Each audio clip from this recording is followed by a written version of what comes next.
the Wednesday. Hope everybody's having a good week. Staying cool the best you can. All right. Anybody have anything to share before we get started? Okay, let's get started. Let's get rolling. All right, we are in our Israel course book, page 94. Yeah, I'm Christine. I left the box of books in. So page 94. Let's go ahead and start. Lesson 8. Let's open up in prayer. Lord, we just thank you, Father, for just the privilege to come together and just be together in fellowship and just learn about your people. And we know this is a history lesson tonight, Father, but we know that history is his story. It is your story, and this is the story of your people. And we just pray that we would enjoy learning and enjoy the fellowship as well, Lord. In Jesus' name, amen. Amen. All right, lesson 8, Encountering Palestine. And this is, if you read ahead, we're actually going to do lessons 8 and 9 because they're pretty short. And if you read ahead, it is history. Lots of dates, some treaties, agreements. And so basically, I'm just going to read it because this is hardcore history.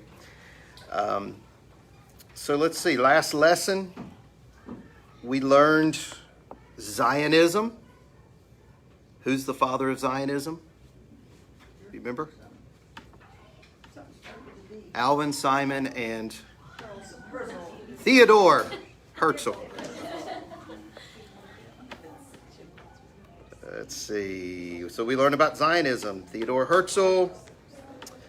The Dreyfus Affair. I mean, this is like a history class. The Dreyfus Affair. He was the soldier that was wrongfully charged. And that's what got the attention of Theodore Herzl. Hello. Come on in. Let's see. We got some chairs out around here.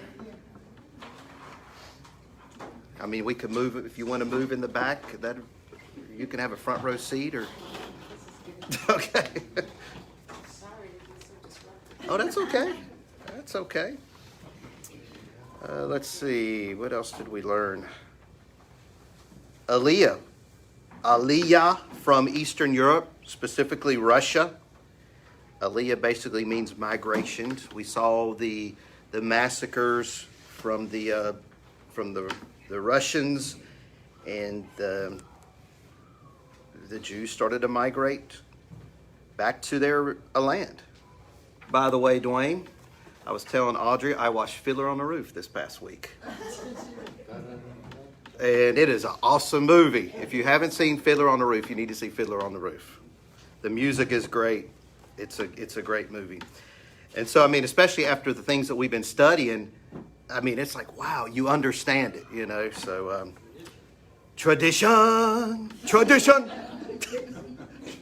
You got to see Fiddler on the Roof. So, anyways, yep. And then If I Were a Rich Man. That was another good one. If I Were a Rich Man.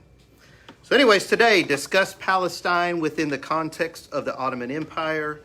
Understand the relationship between World War I, Zionism, and the Balfour Declaration. Last week we were in the 1800s. Now we're coming into the early 20th century, and then explain the British mandate for Palestine. All right, so let's look at part 1, Palestine in the age of the Ottoman Empire. Like I said, we're not even really opening up the Bible. We're just learning history. So I found this very interesting. Palestine during this time was under the control of the Ottoman Empire. The Ottoman Empire, the Turks, ruled that area from 1517 to 1917. The land was underdeveloped. It was basically just barren wasteland, lots and lots of space, room to grow, making it attractive to Zionists. I mean, they just wanted to be, the Jews were fleeing Russia. They were just wanting to be back in their land. So just raw land, we're good. We're good. And so the Jews started to return to, at that time it was called Palestine. At the turn of the century, the population of Palestine was predominantly Arab, with significant Christian and Jewish minorities. The Arabs living in Palestine during the Ottoman Empire period, they did not have a cohesive identity in the way the Jews did. The Jews, the land and the Jew, it's together. They go together. So their identity was in their heritage, their family heritage. They did not think of themselves as Palestinians. Now, they call themselves Palestinians. But during this time, they were just Arabs living in that land. I already mentioned the Ottoman Empire. They were in control of Palestine. The Arabs that lived in the land, they were poor. The way of life was farming. And they just poor farmers. They were uneducated, impoverished. And so here comes the Jewish immigrants coming in from Eastern Europe during the first and second waves of Aliyah. The Jews come in, they start to form new towns, farms, communities were built. Jews purchased land from the absentee landlords operating within the Ottoman system. Now, when the Jews came in, a lot of the poor Arab farmers, they were put out of business. But what happened is a new economy started to burst forth. So yes, they lost some of their wage farming, but there was a lot more work and a lot more opportunity for them. So towns started popping up. Tel Aviv was established. Jews brought modern agriculture, advances to Palestine, facilitating the draining of swamps. So it was a lot of swamp and wasteland. Agricultural development of deserts. They planted trees. Jewish immigrants also began developing industry and infrastructure in Palestine, including the establishment of an electric company. So here's a new economy. And it wasn't just a new economy, a new opportunity for the migrants, but for the poor Arabs that lived in the land. So the Jews coming back, it brought the land to life. And so word spread, and Arabs from throughout the greater Ottoman Empire ended up moving to Palestine in search of a greater economic opportunity. The Arab population of Palestine doubled from between 1917 to 1946. So before the migration, poor, barren, wasteland, the poor farmers, here comes the Jews, the land begins to flourish. And not just for the Jewish people, but also for the Arab people there. So think it over. Look at these photos here. It says, what are your impressions of these photos? So it looks like there's Tel Aviv 1909 and Herzl Street in Tel Aviv 1913.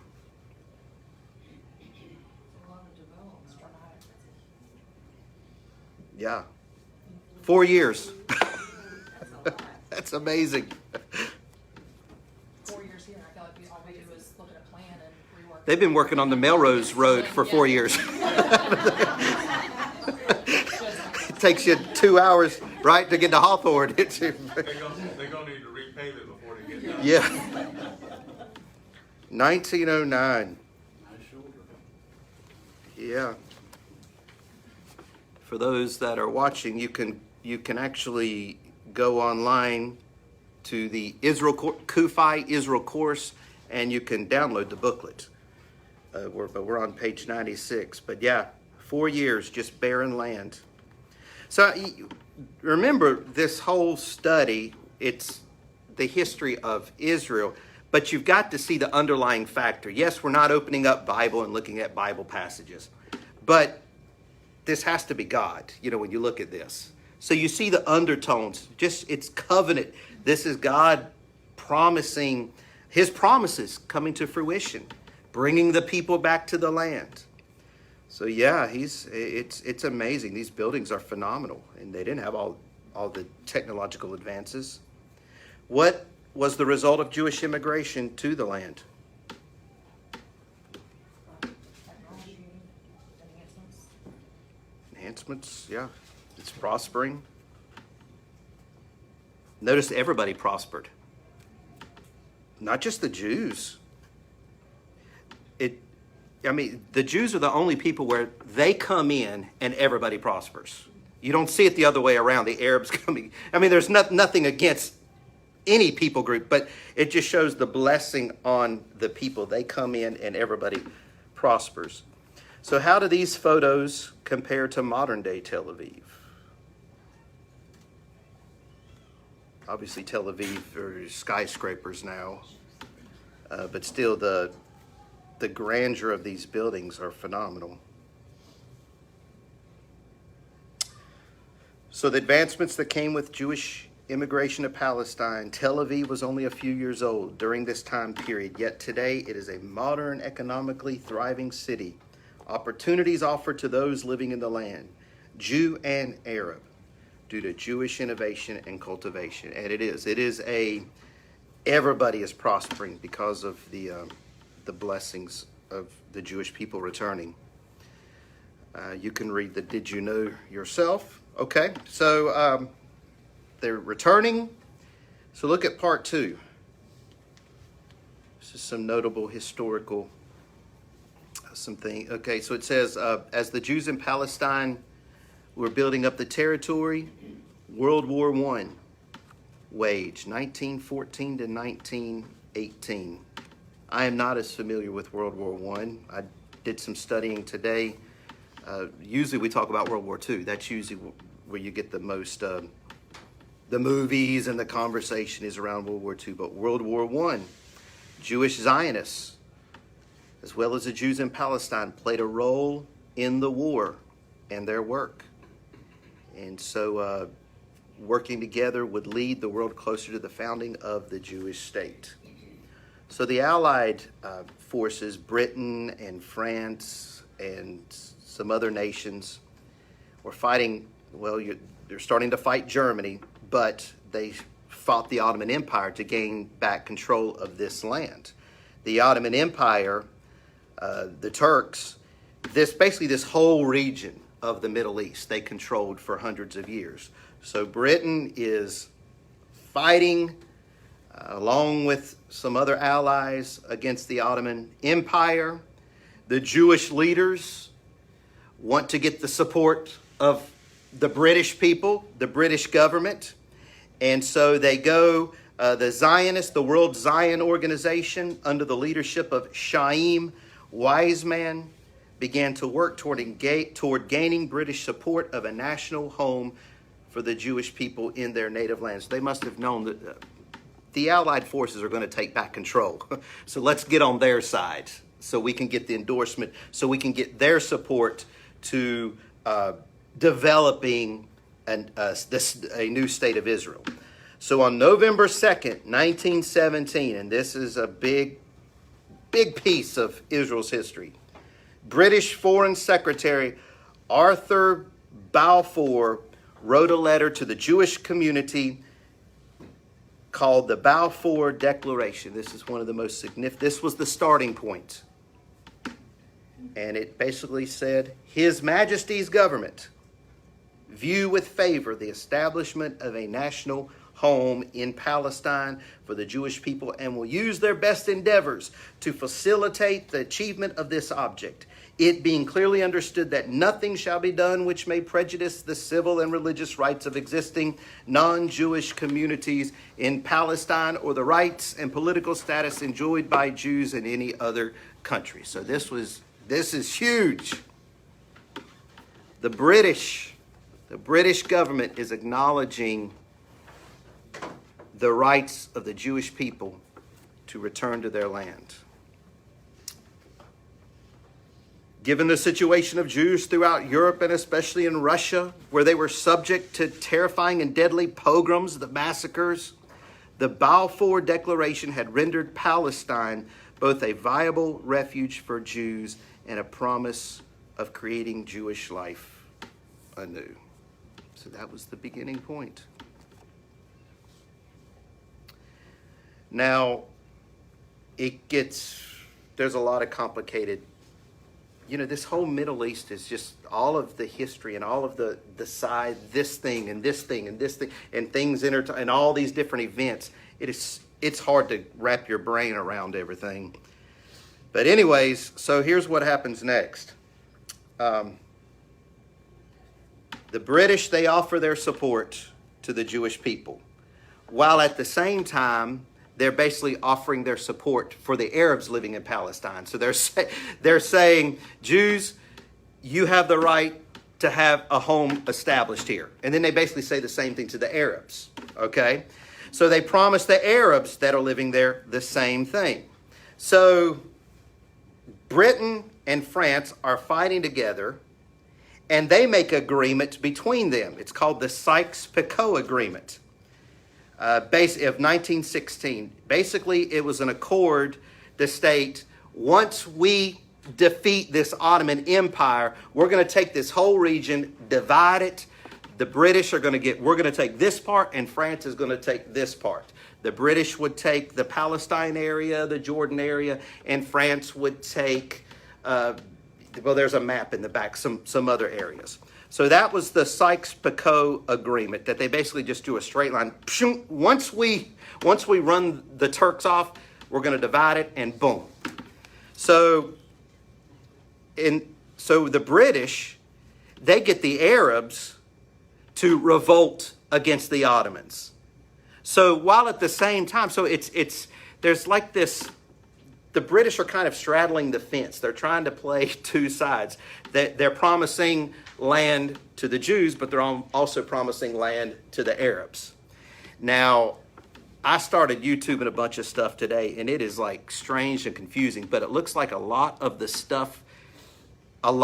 things that are happening, like between like in Iraq, and the Kurds and the Shiites and all these different groups, it all goes back to this time, because basically this agreement caused more problems than anything.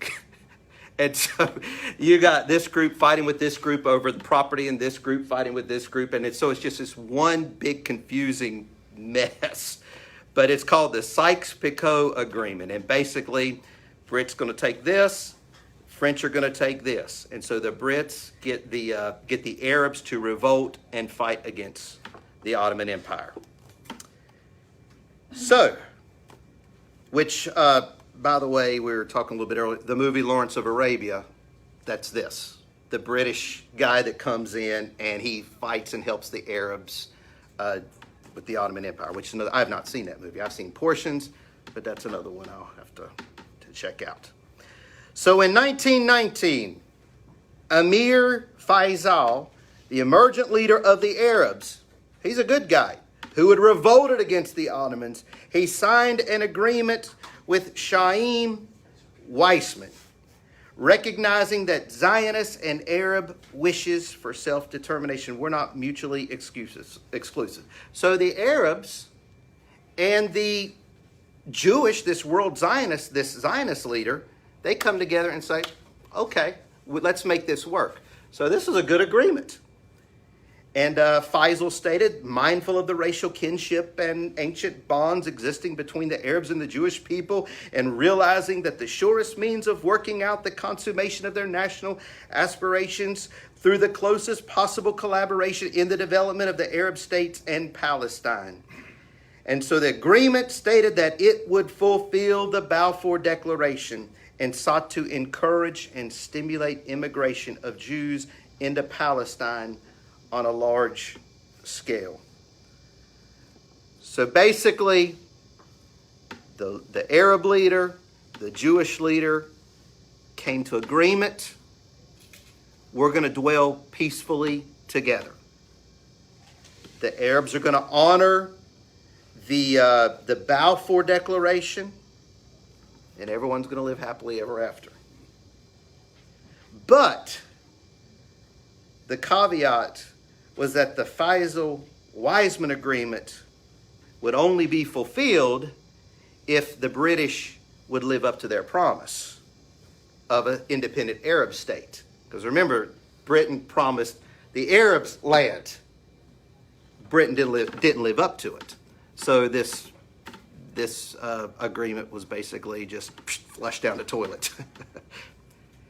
And hence that's the history of the Arabs and the Jews kind of coming together and then something tearing it apart. Kind of coming together and then something tearing it apart. In 1922, the League of Nations granted Great Britain a mandate for Palestine, recognizing the historical connection of the Jewish people with Palestine. The League of Nations tasked Great Britain with the establishment of a Jewish national home in Palestine. Afterwards, in September 1922, the League of Nations and Great Britain decided that the Jewish national home would not apply to the area east of the Jordan River. That's Jordan right now. From the Dead Sea over is still Jordan, which constituted the vast majority of the territory included in the mandate, and which eventually became the Hashemite Kingdom of Jordan. So you can read that, all of that. The Balfour Declaration got the ball rolling. The Sykes-Picot Agreement is an agreement between Britain and France dividing the land. Britain says, we'll give you land, Arabs, and we'll give the Jews land. That's broken. But then in the League of Nations, there was the British mandate for Palestine, which they would still honor, helping the establishment of Israel. So you can read that. YouTube. It's complex. Geopolitical Middle Eastern history is very complicated. Pastor, Yes, sir.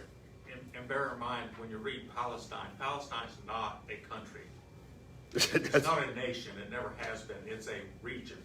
Yep. Like the United States is a nation, and it's also North America.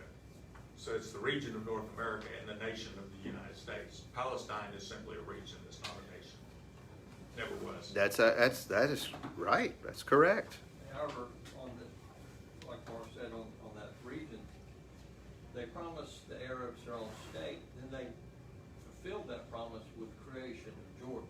Mm-hmm. So I never could follow the argument of Palestine. Yeah. Well, it's the whole region. Yeah. And then Jordan was part of that. the Arabs that had lived there for many years under the Ottomans and before, Mm-hmm. as well as the Jewish villages that were still in the region, they just lived there. Well, when things began to flourish and it began to be something that, hey, we'd like to call it ours, all of a sudden it's Palestine, it's our nation, but it never was. Yeah. Yeah. Well, that's like it said earlier. The Arabs that lived there, they didn't consider themselves to be Palestinians. Right. We were just Arabs living on this piece of dirt. They were nomadic. Yeah. Yep. They weren't tied to a particular. Well, you think about it. Their identity was in their people, not Yep. in a piece of land. Right, that the family and the people, the Arab, that whole region. But naturally, you have the Jews come in, and they've created this Tel Aviv and all this. Now, before nobody wanted that land, really. I mean, it's just we're fine, you know. But then the Jews come in and it's flourishing. So I don't know if that has anything to do with it. It's like, oh, I want this now. I want this land now. I know and we'll see here in a second. But Jerusalem is a holy site for Muslims and for everyone. So that's why. But when you're dealing with this Palestine issue and the Arabs are living there, there are different tribes of Arabs.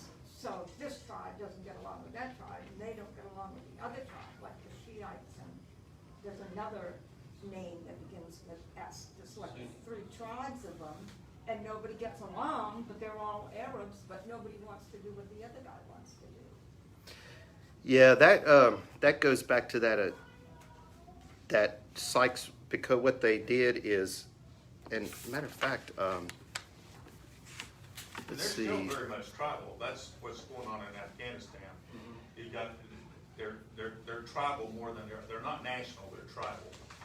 And one group wants to be in control of everything, and whoever's got the power is for a period of time. But they've never been like the United States, we're one, right? They're not. It's whoever's got the biggest, whoever's got the fastest horses, the most chariots, or the whatever. Whoever's got the power at the time sets up the rule of the region. Well, even the Jewish people. I mean, there's just, you don't even have the 12 tribes and all this. It's just one people, you know. For more information, you're going to have to research all of that yourself. There's endless stuff on YouTube. And of course, you're going to get all these different slants. But all I know is I YouTube Sykes-Picot Agreement.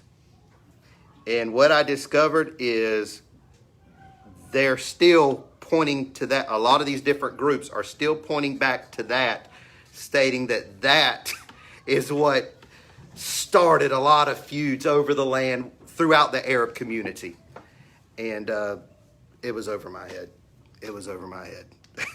I think the bottom line was the Ottomans were way too powerful.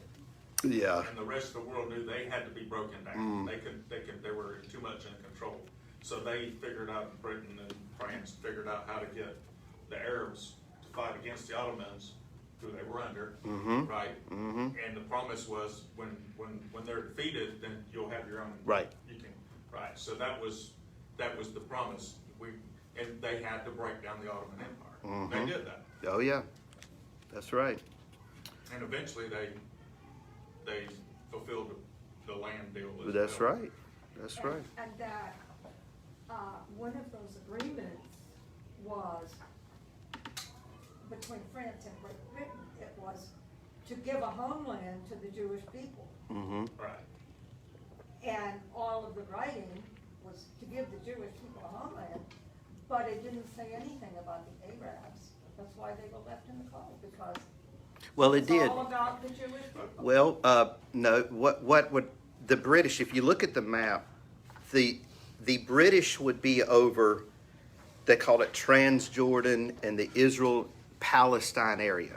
France would be, like if you look at page 101, France would be over Lebanon, Syria, Iraq. So it is, in essence, to give everybody a place. So the Arabs weren't left out. The Arabs weren't left out. They were basically, how can we all live together? That's basically what this is all about. So the Arabs were never pushed out of anywhere. They just weren't satisfied with what they got. They decided they needed to take the Palestine Right. region as well. That's right. And you'll find there's a lot more throughout history. The Arabs, well, from then till now, Israel has gotten smaller and smaller and smaller and smaller and smaller, and the Arab world has grown bigger and bigger and bigger. So if anything, you'll see in this next chapter, Israel starts to get squeezed out to where 80%, by the time 80% of land would be given to Arabs. And they still want more. And still want more, right? So let's go to page 104. Let's go to the next period. So the Balfour Declaration, that's the declaration of the British, the support. And then you have the agreements there. World War I is underway. The Ottoman Empire is defeated. France is over that Syria area. Britain is over the Palestine area. So this is the period between that and actually up to the 40s. Part 1, page 104, Jewish life in Palestine under the British Mandate. The British Mandate that Britain would help establish this state. So, following the declaration, Jewish immigration to Palestine increased with approximately 120,000 Jews arriving between 1919 and 1929. Many of these immigrants, like those who came before, left the pogroms, the massacres of Eastern Europe behind for a new life. And they started kibbutzim communities. Kibbutz. Kibbutz are communal settlements. It's all for one, one for all. As a matter of fact, if you look at the bottom of the page, it says the word kibbutz is a Hebrew word, page 105, that means gathering or clustering. A kibbutz is a community in Israel that is collectively owned and run. And there are still kibbutzes today, 270 thriving kibbutzim in Israel. So, it just shows the communal nature of the Jewish people. Like the communities in Russia that we read about last week. They stayed together. They brought their values. Meals were eaten together in dining halls. There was no private property. Everyone shares everything. It said the women were equal parts of the labor force. Everybody's working. Man, woman, boy, girl, they're all working. They're all working together to build a life for one another. It says even undergarments were allocated to each individual on the basis of communal equality. And the kibbutz continues to be a key facet of Israeli life today. And then it shows you some pictures of settlements, kibbutz settlements there from the early 1900s, 1920. It says, let's talk about it. What were the values of the kibbutz movement? What were the key aspects of life on a kibbutz? What do you think were the rewards of kibbutz life? Everybody ate, everybody was clothed. That's right. Yep. I mean, a reward would be equality. Everybody kind of was Equality, equal. right. I feel like that's definitely a reward. Yeah. Here's where this is like the Acts 2:42, where everybody they sold their goods and they came together. Now, don't confuse. This is a good thing. Everybody's working together. Governmental socialism is not a good thing. This is where everybody's working together. Governmental control, communism, is where the government gets richer and richer and richer, while the people down here get poor and poor and poor. This is we're all in this together. What's mine is yours. I mean, this is a good way. I mean, this is a good way to get established. And so yeah, I guess when you go through what you've gone through for thousands of years, you're in this together. You're in this together. So it just shows the good nature of, hey, if you're up here and someone is down here, you're gonna bring them up and help them make sure they have food. And of course, one of the big values is work.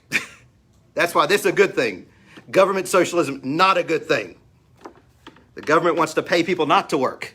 That's why there's all these jobs open, and businesses are having to shut hours, because that's bad when you're paid not to work. This is you work for your food.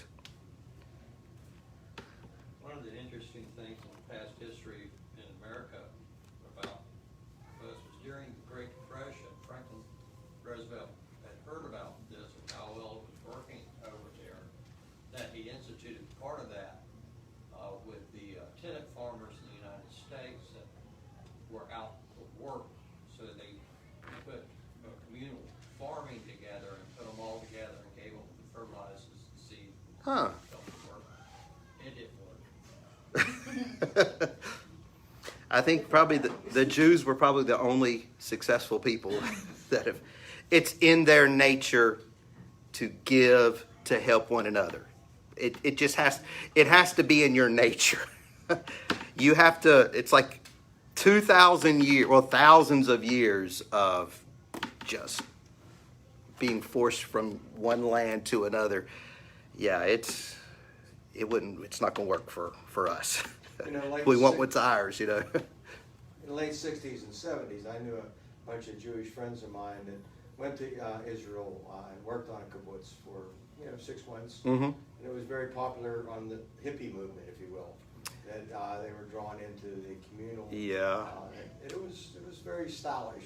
Yeah, that I could see that. Yeah, the hippies, and then there was the hippie Jesus movement where they would have these, yeah,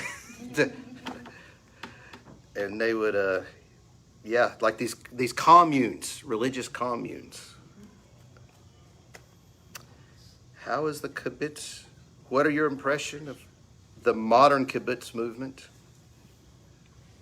How has the kibbutz changed over time?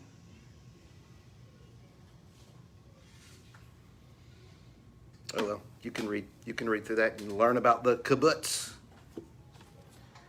Okay, the British and Arab response. Nazism gained a foothold in Europe in the 30s. Jewish immigration became more urgent. In the early 1930s, 175,000 European Jews arrived in Palestine. The ideal of Zionism, the belief that the Jewish people, this is Zionism, the Jewish people have a right to national independence and sovereignty as natives of their ancestral homeland, began to flourish. Immigrants began to flood into Palestine and purchase land from wealthy Arab landholders at exorbitant costs. The land was barren. I mean, they're just barren desert wasteland. And the Arab landholders, they're charging this crazy amount of money. We got them. Like they're ripping them off. And the Jews, they're just happy to be back on their own ground. I mean, think about it. Thousands of years ago, their ancestors lived on this land. So technically, they're selling back land that already belonged to them. But the Jews are just happy to be back. So they're paying this money. The Arabs, we ripped them off. Well, that land flourished. That land flourished. It was worthless, but the Jews were just excited. They were coming home. Palestine began to prosper as Jewish returnees cultivated the land, eliminated the swamps, brought a higher standard of living, more economic opportunity to the area. A beautiful thing was taking place. The Arab population grew and flourished alongside their Jewish neighbors, and for a time, two groups coexisted peacefully. But as the Jews began to grow and the population increased, the Arabs of that area became violent. Many of the Arabs saw the Jews as a threat to their way of life. Despite, I mean, everybody's getting richer and flourishing. Everybody's quality of life is increasing. But they saw it, many of them, not all of them, many of them saw it as a threat. The technological advancements the Jews had, they brought to the region, despite Jewish attempts to build bridges to respect the Arabs, even today.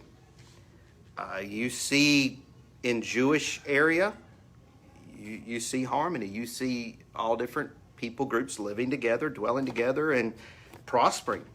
But despite the Jewish attempts, violence broke out against the Jews. And the leader of that was the Grand Mufti of Jerusalem, Hajj Amin al-Husseini. The Mufti of Jerusalem. He told the Arabs of Palestine that the Jews intended to conquer Muslim holy sites in Jerusalem. The fight has always been over Jerusalem. Every group is wanting to take over Jerusalem. The first major Arab riots against the Jews of Palestine occurred in 1920 with violent attacks against Jews in Jerusalem and in the Galilee.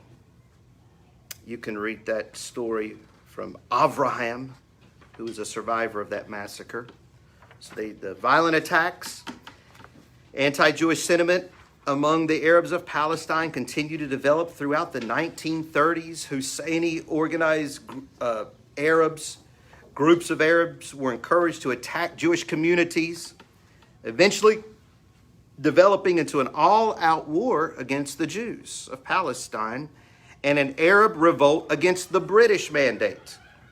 And that would be called the Great Revolt, where with the Jewish people, they would revolt against them and Britain from 1936 to 1939.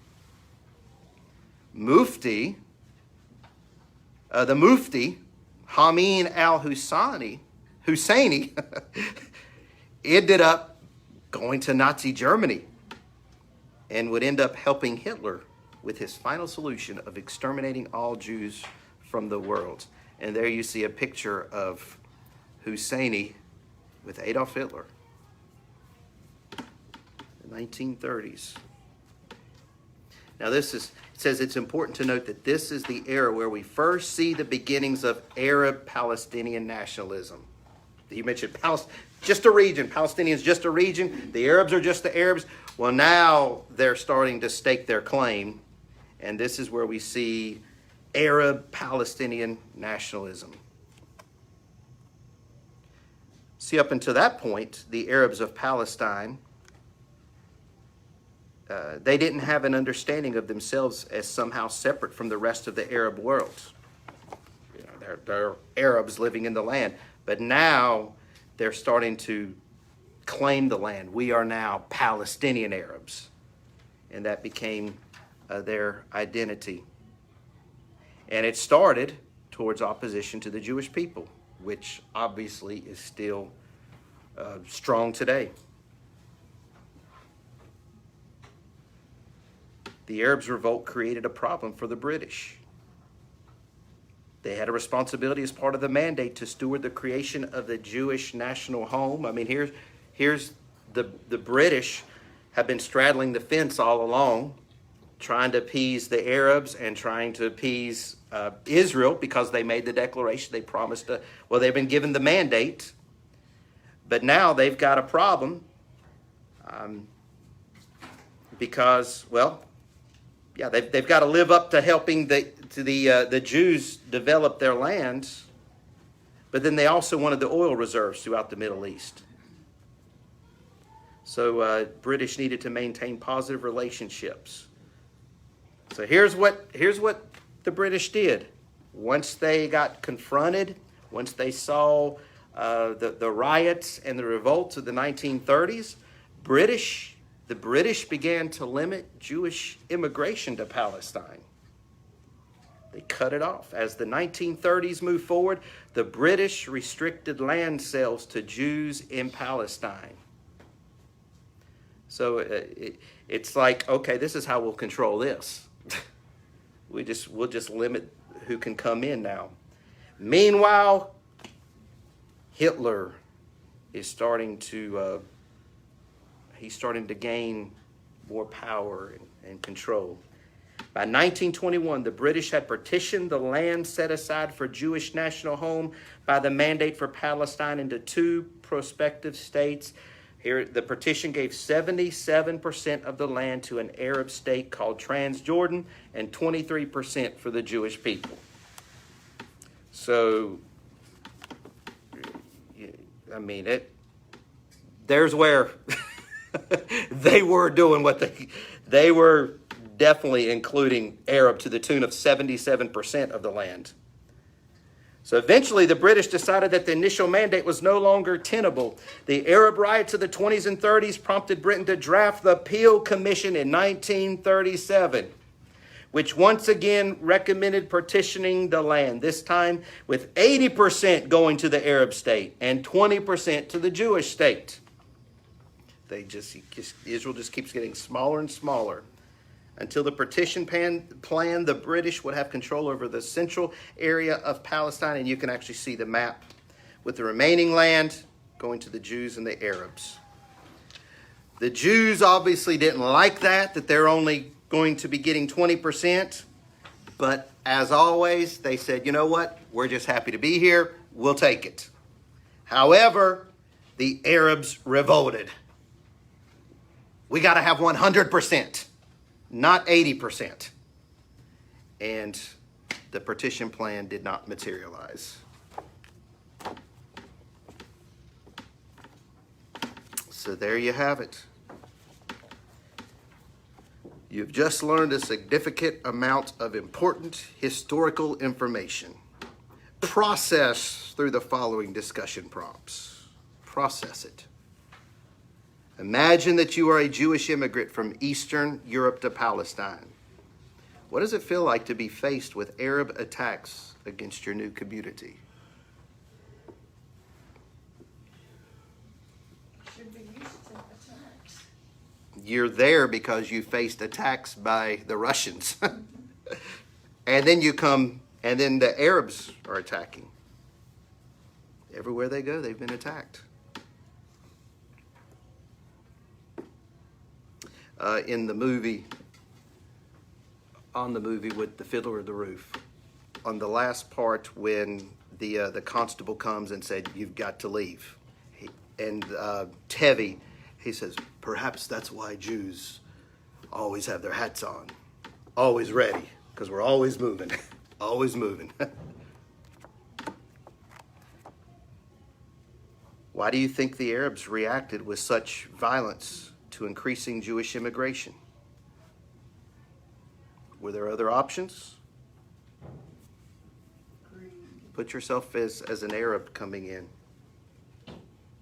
As an Arab, and here comes the Jewish people. Still say greed. Probably a little bit of jealousy too, I would think. I mean, the Arabs had the land for how long, and the Jews are coming in and they're starting to do everything that they need to do to make the land thrive, to make it grow. And you had that opportunity for how long, but you never did it. Now you're looking back and saying, oh man, we probably should have done something more than what we did. So now we want to take it and build it into what we think we can build it into, which is probably not really what it needs to be, Wow. what it will be. Yeah. It's interesting. Now that the Jews got it to where it's prospering. Yeah, let me take over now. Yeah, now, Thanks for building. I mean, you always want what you can't have, right? That's kind of been the theme for these two. Yeah.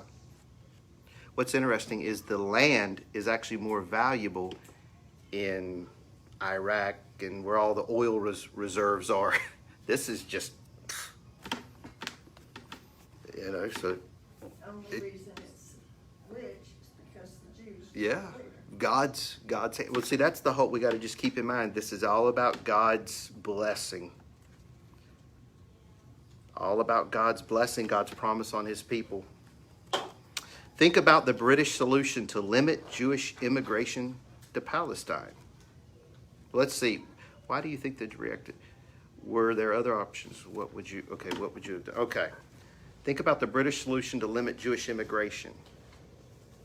Does it make sense to limit immigration? What do you think the British should have done to address the Arab revolt and the war against the Jews? What would you have done? They should have stood up to the agreement that they made 20 years earlier. That's why I said just keep them coming. I mean, then that's just more thriving. I don't know. I don't know. Also during the British mandate, the Jews were not allowed to have arms. I didn't know that. Yeah, wow. Not allowed to have what? Arms. Got it. Oh, Yeah, I think people, I definitely think, live up to your agreements. People have more respect for you. Just honoring your word and doing what you said you would do. It just goes, you can't straddle. It's like choose you this day whom you will serve. You can't straddle the fence and appease and appease and appease. So yeah, it's an interesting period, the early 1900s. And next week, we'll look at, We're starting to get into the Holocaust in World War II. That gets interesting as well. Any thoughts? I think the Jewish community had an advantage of let's call it the Eastern European cultures. Whether it was banking, science, and that's what they brought in. They were easily organizing themselves versus, and I've been to a number of countries that are like Morocco. I mean, people were just literally nomads. Okay, and if you watch the movie, the Arabian movie. I can't think of the name of it. You mentioned it before. Lawrence of Arabia? Yes, Lawrence of Arabia. All those guys were nomads. And they were moving through the desert, living on this oasis, that. And so they were nomadic more than cultural, or Eastern European culture. So it didn't take long for the Jewish people to settle and bring that culture in, and all of a sudden there were cities and there was organization and the industrialness of the exactly, and the banking and all the things that they had learned and and prospered in Eastern Europe.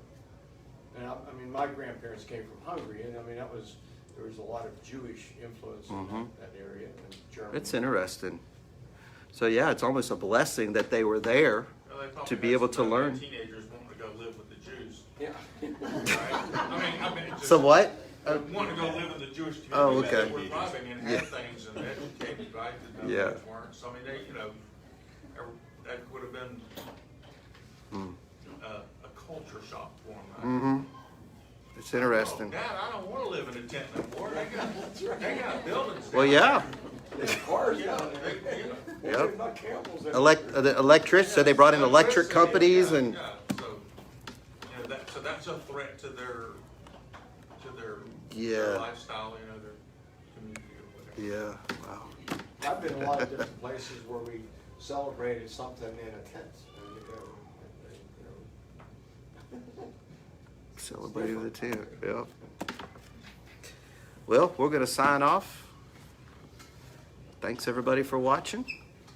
God bless you. We'll see you Sunday.